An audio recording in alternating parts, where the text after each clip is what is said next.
Hello there, good morning. It's John here from Sugar Free Zone. I'm going to talk today about why grazing can lead to insulin resistance.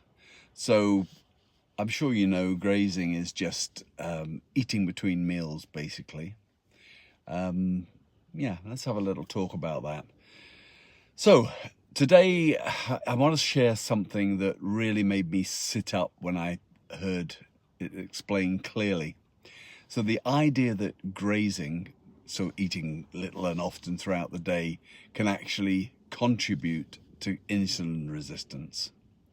For years we've been told the opposite, and many people were advised to eat 5 or 6 small meals a day at one time.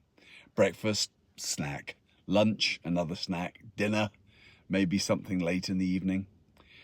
And the idea was that this would stabilize blood sugar and stop people getting hungry. But there's something very important happening in the body every time we eat.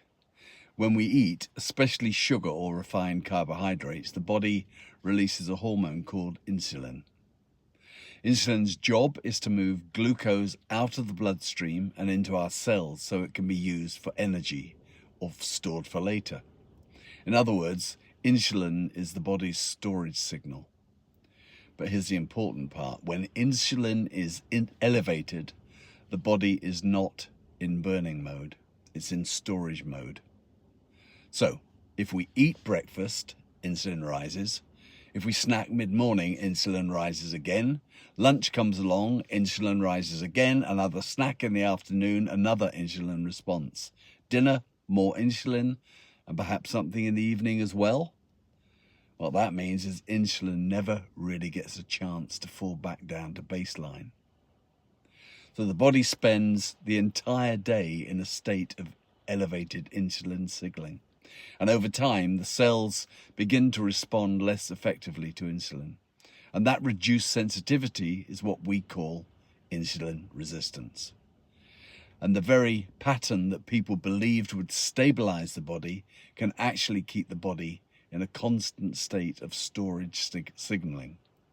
So here's where the fasting comes into the picture. When we stop eating for long enough, insulin begins to fall. And as insulin falls, the body starts to switch fuel sources.